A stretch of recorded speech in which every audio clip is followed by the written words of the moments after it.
الحمد للہ وکفا وسلام علی عبادہ الذین اصطفیٰ اما بعد فاعوذ باللہ من الشیطان الرجیم بسم اللہ الرحمن الرحیم ولا تقولوا لمن يقتل في سبيل الله اموات بل احیاء ولكن لا تشعرون صدق اللہ العظیم۔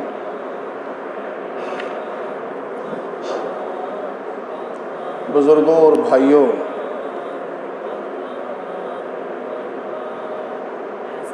حضرت سیدنا عثمان غنی عثمان ابن عفان رضی اللہ تعالی عنہ کے بارے میں عرض کر رہا تھا۔ خلیفہ سوم حضرت عثمان ابن عفان رضی اللہ عنہ، جن کی شہادت گزشتہ مہینے کی 18 تاریخ کو ذی الحج کے مہینے کو ہوئی، اور آپ دیکھیں عجیب اللہ کی شان کہ ذی الحج کے مہینے میں ہی حضرت عمر رضی اللہ تعالی عنہ کی بھی شہادت ہو رہی ہے، لیکن محرم کے مہینے میں۔ اور اللہ کی شان آپ دیکھیں کہ اللہ تبارک و تعالی کس طریقے سے تقسیم اللہ کی کیسی ہے کہ اللہ سبحانہ و تعالی جل شانہ عم نوالہ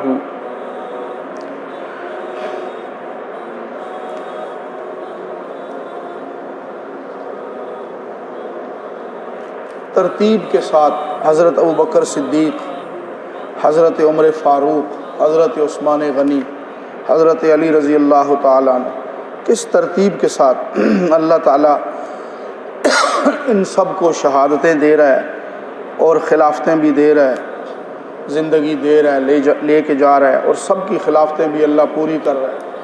کیا اللہ کی شان ہے۔ تو محرم میں، یکم محرم میں تو حضرت عمر فاروق رضی اللہ عنہ کی روح پرواز کر گئی، لیکن ذی الحج کی آخری تاریخوں میں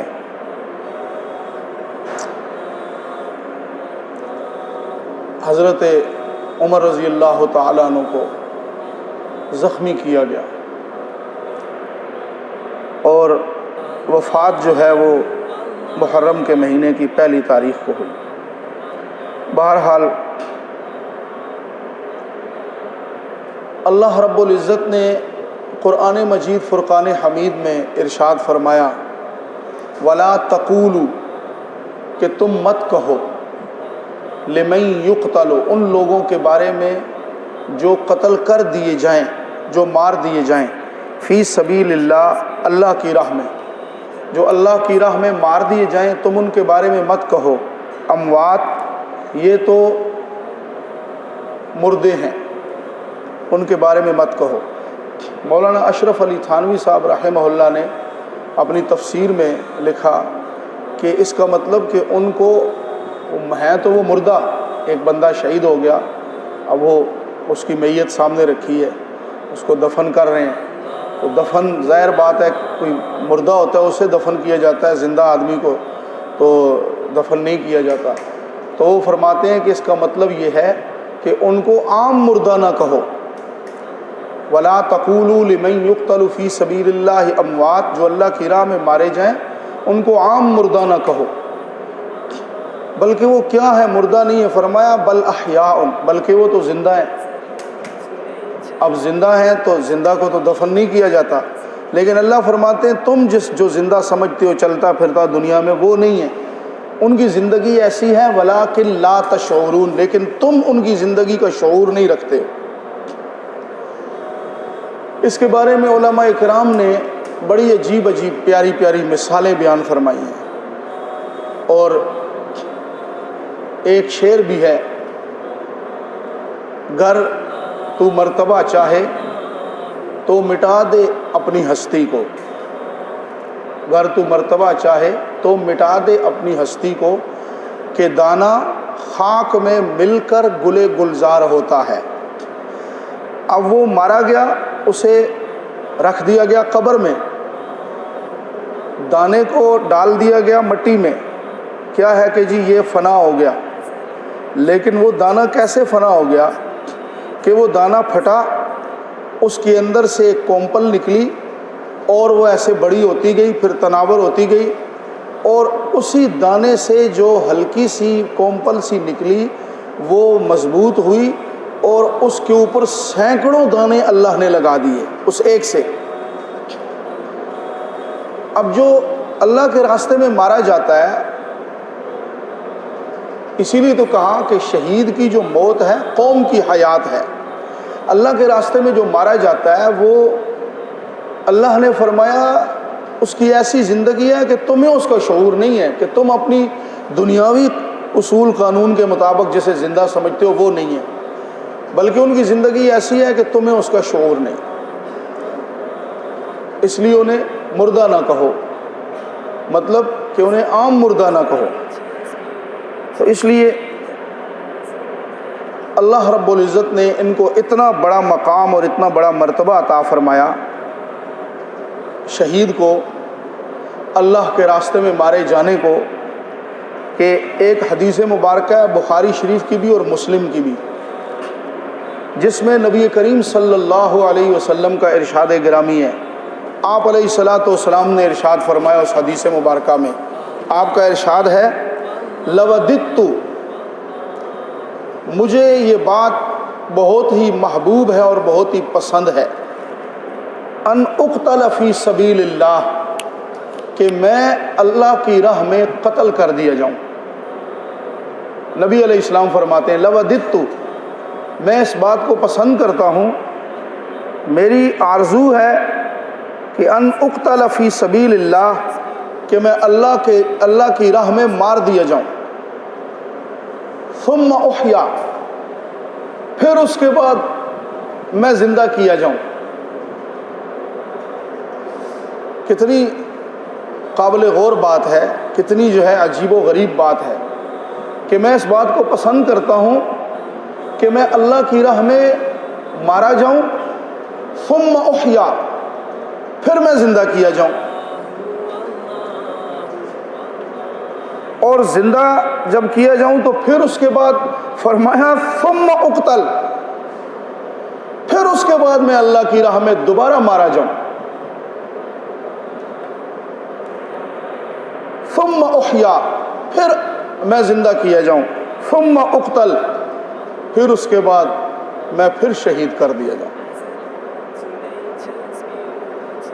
یہ بات ارشاد فرمانے کے بعد آپ نے فرمایا ثم احیا، پھر جب میں مارا جاؤں تو پھر مجھے زندہ کیا جائے، ثم اقتل، پھر مجھے اللہ کے راستے میں شہید کر دیا جائے، مجھے زندہ کیا جائے پھر اللہ کے راستے میں مار دیا جائے۔ نبی علیہ السلام فرماتے، لوددت ان اقتل فی سبیل اللہ ثم احیا ثم اقتل ثم احیا ثم اقتل ثم احیا ثم اقتل، کیا ثم احیا ثم اقتل ایک، ثم احیا ثم اقتل دو، ثم احیا ثم اقتل تین۔ اور پہلے کیا ہے، لوددت ان اقتل فی سبیل اللہ، میں دنیا میں زندہ ہوں، چل پھر رہا ہوں، یہ پہلی زندگی، پھر اس کے بعد مجھے مارا جائے، ایک مرتبہ یہ ہو گیا۔ آگے پھر 3 مرتبہ آپ علیہ السلام نے ارشاد فرمایا۔ تو وہ کیسی موت ہے اللہ کے راستے میں جو مارا جاتا ہے، کہ نبی علیہ السلام جس کے بارے میں تمنا اور آرزو کر رہے ہیں کہ بار بار میرے ساتھ ہی عمل کیا جائے، بار بار میرے ساتھ ہی عمل کیا جائے۔ تو اس لیے حضرات صحابہ کرام رضوان اللہ علیہم اجمعین، انہوں نے اللہ کی راہ میں جانیں دیں، شہید ہوئے، تابعین، تبع تابعین، اور آج تک مسلمان اللہ کے راہ میں مارے جا رہے ہیں، اللہ کے راستے میں قتل کیے جا رہے ہیں۔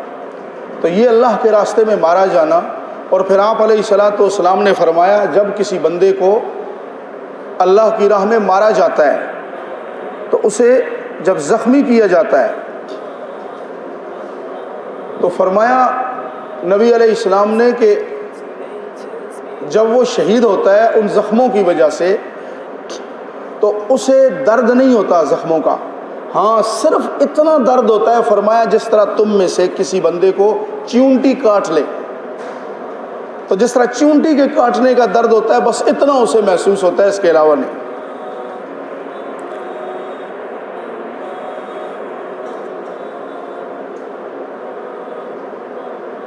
اب یہ حضرات صحابہ کرام اور خاص کر کے جن کا میں ذکر کر رہا ہوں حضرت سیدنا عمر رضی اللہ تعالیٰ عنہ، حضرت عمر رضی اللہ تعالیٰ عنہ ان کی شہادت کا تذکرہ کر رہا ہوں. تو یہ شہادت بہت بڑا رتبہ ہے، بہت بڑی خوش قسمتی ہے. کسی کو شہادت مل جانا یہ بہت بڑی خوش قسمتی ہے، بہت بڑا رتبہ ہے. جو بندہ مرتا ہے لیکن وہ اللہ کی راہ میں مارا جاتا ہے، مرتا اس طرح ہے کہ طبعی موت نہیں آتی، اللہ کی راہ میں مارا جاتا ہے، تو وہ بندہ اس کی جو موت ہے وہ قابل رشک ہے. بات آپ کو میری سمجھ آ رہی ہے یا نہیں؟ جو شہادت والی موت ہے یہ قابل رشک ہے. حضرت عمر رضی اللہ تعالیٰ عنہ اللہ کی راہ میں مارے گئے.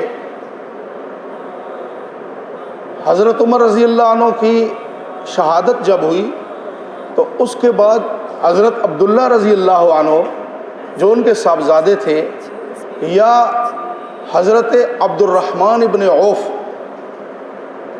جس دن ان کو زخم لگے فجر کی نماز میں،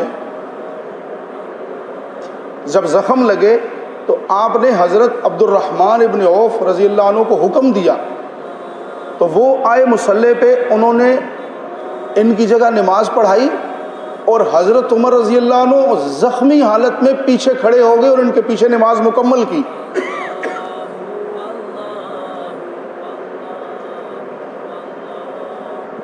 تو جب یہ زخمی ہوئے اس کے 2-3 دن بعد یکم محرم کو، یہ ذی الحجہ کی آخری تاریخوں میں زخمی کیا گیا، یکم محرم کو جب ان کی روح پرواز کر گئی، شہید ہو گئے، تو اس کے اوپر تمام کے تمام جتنے صحابہ تھے، یا جن 5 یا 6 یا 7 صحابہ کا حضرت عمر رضی اللہ عنہ نے نام لیا کہ میرے بعد یہ عبد الرحمن ہے، حضرت عثمان ہیں، حضرت علی ہیں، فلاں ہیں، فلاں ہیں، فلاں ہیں، ان میں سے جس کو چاہو تم خلیفہ نامزد کر دینا.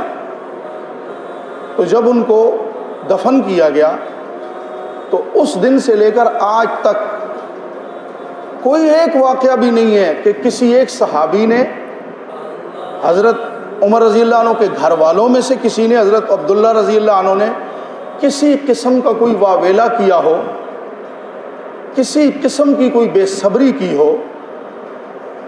جو عام اموات ہوئی ہیں، جو فوت ہوئے ان پر بھی نہیں کیا، تو جو شہید ہوئے ہیں ان پہ تو بالکل نہیں کیا.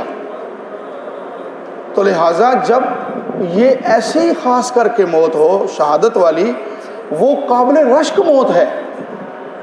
چاہے جائے کہ اس کے اوپر بے صبری کی جائے یا واویلا کیا جائے، تو یہ بے صبری کرنا، واویلا کرنا، یہ اسلام کا درس نہیں ہے. سمجھ آ رہی بات آپ کو؟ یہ اسلام کا درس نہیں ہے. دوسری بات، یہ مسلمانوں کا شیوا بھی نہیں. بات آپ کو سمجھ آ رہی؟ یہ اسلامی درس نہیں ہے. موت پہ بھی بے صبری کرنا وہ بھی نہیں ہے، اور خاص کر کے شہادت جیسا اعلیٰ رتبہ کسی کو ملے اس پہ واویلا کرنا، یہ تو بالکل اس کے اوپر اس کی اجازت نہیں ہے. موت پہ بھی نہیں ہے، شہادت پہ تو بالکل نہیں ہے، وہ تو رتبہ ایک مقام ہے. تو اس لیے یکم محرم ہو، حضرت عمر رضی اللہ عنہ کی شہادت ہو، یا 18 ذی الحجہ ہو حضرت عثمان رضی اللہ تعالی عنہ ان کی شہادت ہو جو ان کے بعد خلیفہ بنے۔ حضرت عمر رضی اللہ عنہ کے بعد جو خلیفہ نامزد کیے گئے ان کی 18 ذی الحجہ کو، وہ 12 سال کے بعد اپنی خلافت، جب ان کی 12 سال گزر گئے تقریباً، اور ان کی کوئی حضرت عمر رضی اللہ عنہ کی 11 سال اور کوئی 5 ماہ، اس طرح کچھ دن، یعنی آپ یہ سمجھیں کہ 12 سال ان کے، 12 سال حضرت عثمان رضی اللہ عنہ، تو یہ موٹا موٹا حساب تقریباً۔ کوئی حضرت عثمان رضی اللہ عنہ کی شہادت پہ، حالانکہ کتنی دردناک شہادت تھی، کوئی واویلا نہیں۔ حضرت عمر رضی اللہ عنہ کی شہادت پہ کوئی واویلا نہیں۔ کیوں؟ اس لیے کہ ان مسلمانوں کو پتہ تھا کہ یہ نہیں کرنا۔ لیکن آج مجھے بڑا افسوس ہے آپ لوگوں پر کہ آپ لوگوں نے جو ہے وہ اس مہینے کے اندر یہ واویلا شروع کر دیا۔ میں آپ جو بیٹھے ہوئے ہیں آپ سے مخاطب ہوں، میرا مخاطب کوئی باہر نہیں ہے جلوس نکالتا ہے، کوئی چھریاں مارتا ہے، میں آپ سے مخاطب ہوں، کیونکہ آپ لوگوں نے، میں اس لیے آپ کا لحاظ نہیں کر رہا کہ آپ قیامت کے دن میرا گریبان نہ پکڑیں۔ مولوی صاحب ممبر پہ بتایا کیوں نہیں تھا؟ تجھے پتہ نہیں تھا ہم لوگ یہ کر رہے تھے؟ کیوں نہیں بتایا تھا؟ اس لیے میں فی الحال آپ کی ناراضگی کا، آپ کے غصے کا میں خیال نہیں کر رہا، میں جو آپ کو بات ہے وہ بتا رہا ہوں۔ کیونکہ اب اپنی بات پہ آتا ہوں، کیونکہ آپ لوگوں نے بے صبری کرنے والوں کا پورا پورا ساتھ دینا ہوتا ہے، اور آپ دیتے ہیں۔ یہ جو آپ جمعہ پڑھنے والے لوگ ہیں، نمازی ہیں، 5 وقت کے نمازی ہیں، آپ لوگ جو اپنے آپ کو سنی کہتے ہیں، اہل سنت والجماعت کہتے ہیں، آپ لوگوں نے پورا پورا ساتھ دینا ہوتا ہے ان لوگوں کا جو شہادتوں پہ بے صبری کرتے ہیں۔ کسی نے اپنی گلیاں دینی ہوتی ہیں، کسی نے اپنے کمرے دینے ہوتے ہیں، کسی نے بیٹھکیں دینی ہوتی ہیں، اور کسی کا یہ بس نہ چلے تو وہ کہتے ہیں چلو ہم تمہارے مسلک کے تو نہیں، لیکن ہم نے کالے کپڑے سلوا کے رکھے ہیں، تم فکر نہ کرو، تم تنہا نہیں ہو، ہم نمازی جمعے اور عام 5 نمازوں کے نمازی، ہم کس لیے؟ ہم تمہارا ساتھ دینے کے لیے تو ہیں، کالے کپڑے ہمارے موجود ہیں، ہم نے سلوا لی۔ یہ نہ اسلام کا درس ہے، نہ مسلمانوں کا شیوا رہا ہے آج تک، اب آپ لوگوں نے بنا لیا ہے۔ اللہ کی قسم کسی آیت، کسی روایت، صحابہ کے آثار میں کہیں نہیں ملتا کہ اس طریقے سے تم کالے کپڑے پہن لو۔ تو اس لیے نبی علیہ السلام نے فرمایا من ضرب الخدود، جس نے اپنے منہ پہ تھپڑ مارے، وشق الجیوب، اور جس نے اپنی قمیص پھاڑی، من ضرب الخدود وشق الجیوب، جس نے اپنا گریبان پھاڑا، جس نے اپنے منہ پہ تماچے مارے، فرمایا فلیس منا، وہ میں اللہ کے آخری نبی حضرت محمد صلی اللہ علیہ وسلم کی امت میں سے نہیں ہے، فلیس منا۔ اب آپ اپنا فیصلہ کر لیں، جب جاتے ہیں نا اسے کہتے ہیں آپ بھائی صحیح خالص پہ اور بلیک جوڑا دے، تو وہ بلیک کپڑے آپ جب خریدتے ہیں تو آپ اپنا فیصلہ خود کر لیں۔ فرمایا نبی علیہ السلام نے دوسری روایت میں، آپ کہیں گے جی ہم تو تھپڑ نہیں مارتے، فرمایا من تشبہ بقوم، جو لوگ کسی کی مشابہت کرتے ہیں، فرمایا فہو منہم، قیامت کے دن انہی میں سے اللہ ان کو زندہ کرے گا۔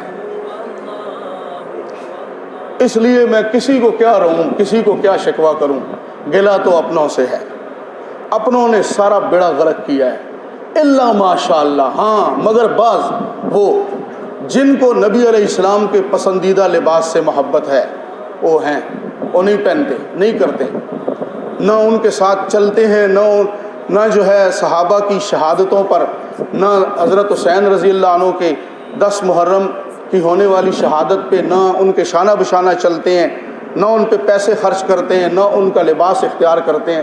وہ کہتے ہیں نہیں بابا، ہمارا جو درس ہے وہ الگ ہے۔ ہمارا ایک طریقہ ہے کسی کو چھیڑو نہیں، کسی کو چھیڑو نہیں، اس لیے ہم نہیں چھیڑتے کسی، اور اپنا جو ہے اس کو چھوڑو نہیں، اپنا جو طریقہ اسے چھوڑو نہیں۔ تو اس لیے میرے قابل احترام بزرگوں اور میرے بھائیوں، تھوڑا سوچ لیا کرو، کسی مولوی صاحب سے پوچھ لیا کرو کہ یہ لباس، یہ طریقے، یہ فلاں یہ ہم کر سکتے ہیں۔ تو یہ خواہ یکم محرم ہو، خواہ 10 محرم ہو، خواہ 18 ذی الحجہ ہو، ہمیں کسی چیز کا حکم نہیں ہے۔ اسی لیے میں نے گزشتہ جمعے میں حضرت عمر رضی اللہ عنہ کی شہادت کو اس لیے نہیں بیان کیا کہیں وہ دن مخصوص نہ ہو جائے اور میں اس میں نہ آ جاؤں۔ حضرت عمر رضی اللہ تعالیٰ عنہ کی شہادت ہوئی، یہ کتنے عالی مقام تھے، کتنے مرتبے والے تھے، کتنے رتبے والے تھے، اس کے لیے حضور نبی کریم صلی اللہ علیہ وسلم کے اس فرمان کے اوپر اور کوئی فرمان نہیں ہے، کوئی دلیل نہیں ہے، کوئی ثبوت اس سے اوپر نہیں ہے۔ جو نبی علیہ السلام نے یہ فرما دیا یہ سب سے اعلیٰ و بالا ہے، اور اس کے اوپر مسلمان کا، جو مسلمان ہو اس کا ایمان ہے۔ اللہ تعالیٰ آپ کو صحیح مسلمان بننے کی توفیق عطا فرمائے۔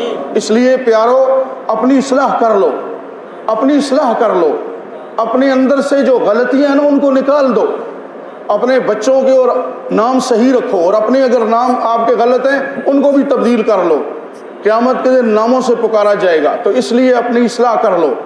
ہم سب اللہ کے بندے ہیں، ہم کسی بزرگ کے پیدا کیے ہوئے نہیں ہیں، نہ حضرت علی رضی اللہ عنہ کے پیدا کیے ہوئے۔ اپنے ناموں کی بھی اصلاح کر لو اور اپنی زندگی کی بھی اصلاح کر لو، بالکل صحیح رخ پہ آ جاؤ۔ اس لیے سمجھنے کی اور اپنی اصلاح کرنے کی کوشش کرو۔ نبی علیہ السلام نے کیا فرمایا حضرت عمر رضی اللہ عنہ کے بارے؟ فرمایا لو کان بعدی نبی لکان عمر ابن خطاب، لوگو اگر میرے بعد کوئی نبی ہوتا تو وہ میرا صحابی حضرت عمر ابن خطاب ہوتا۔ بات ختم۔ اس سے بڑا کیا مقام ہے؟ نبی، پیغمبر، لو کان بعدی نبی لکان عمر ابن خطاب۔ آپ نے والد کا بھی نام لیا، عمر ابن خطاب۔ اللہ اکبر، اللہ اکبر۔ حضرت عمر رضی اللہ تعالیٰ نے ایک دن خطبہ دیا اور اس میں فرمایا لوگوں، میں نے ایک خواب دیکھا ہے کہ ایک سرخ رنگ کا مرغا ہے، سرخ رنگ کا مرغا، اس نے میرے بدن پر 2 یا 3 چونچیں ٹھونگے ماری ہیں۔ تو یہ حضرت عمر رضی اللہ تعالیٰ نے ایک شخص کو بھیجا جنہوں نے اسماء بنت عمیس کو بتایا کہ یہ، تو انہوں نے فرمایا کہ آپ کو کوئی عرب میں سے نہیں بلکہ عجم میں سے، جو عرب کے علاوہ کوئی بندہ ہوگا وہ آپ کے اوپر وار کرے گا۔ اور واقعی پھر اس بدبخت نے ذی الحج کے آخری دنوں میں فجر کی نماز پڑھا رہے تھے اس مصلی کے اوپر، جس کے بارے میں نبی علیہ حضرت عمر رضی اللہ عنہ نے یہ دعا کی، اللہم ارزقنی شہادۃ فی سبیلک، اے اللہ مجھے اپنے راستے میں شہادت دینا، وبلد حبیبک، اور اپنے پیغمبر حضرت محمد صلی اللہ علیہ وسلم کے شہر مدینہ میں شہادت دینا۔ تو اللہ پاک نے ایسی دعا دل سے جب نکلی تو قبول کی، اللہ نے اپنے راستے میں شہادت دی، اور نبی علیہ الصلوۃ والسلام کے مدینے میں اور ان کے مصلی پہ اللہ نے شہادت نصیب فرمائی۔ جب یہ تمنا ہو دل سے تو پھر اللہ تعالیٰ اس طریقے سے جو ہے وہ عطا فرماتا ہے۔ اللہ ہمیں دعائیں دل سے کرنے کی توفیق عطا فرما دے۔ بہرحال زخمی ہوئے حضرت عبداللہ کو بھیجا، اپنے بیٹے کو جاؤ، جا کر بی بی عائشہ رضی اللہ عنہ سے کہو، عمر کہتا ہے میری روح نکل جائے تو آپ کا جو کمرہ ہے، حجرہ جس میں نبی علیہ السلام اور ابوبکر صدیق کی قبریں ہیں، اس کے ساتھ جگہ خالی ہے، مجھے مل جائے۔ تو انہوں نے کہا اللہ کی قسم یہ جگہ اپنے لیے رکھی تھی، لیکن قسم اٹھا کے کہتی ہوں آپ کے علاوہ دنیا میں آج مجھے کوئی بھی عزیز نہیں ہے، اپنی جان سے بھی زیادہ آپ عزیز ہیں، میں خوشی سے اس حجرے میں آپ کو جگہ دیتی ہوں۔ بیٹے نے جب آ کے بتایا تو پھر کہا بیٹا یہ تو انہوں نے کہہ دیا، لیکن تم نے امیر المومنین تو نہیں، امیر المومنین نہیں کہا۔ فرمایا ہاں امیر المومنین نہیں کہنا، عمر کہہ رہا ہے، جب میری روح پرواز ہو جائے پھر میری جو ہے چارپائی لے جانا اور وہاں رکھنا، پھر آواز دے کر کہنا کہ یہ عمر کی میت ہے، آپ اگر خوشی سے اجازت دیں تو دفن کریں۔ انہوں نے کہا کہ میں خوشی سے اجازت دیتی ہوں، ان کو یہاں دفن کر دیا جائے۔ تو یہ 1 محرم کو اللہ نے شہادت عطا فرمائی اور حضرت عمر رضی اللہ تعالیٰ عنہ کو شہادت ملی۔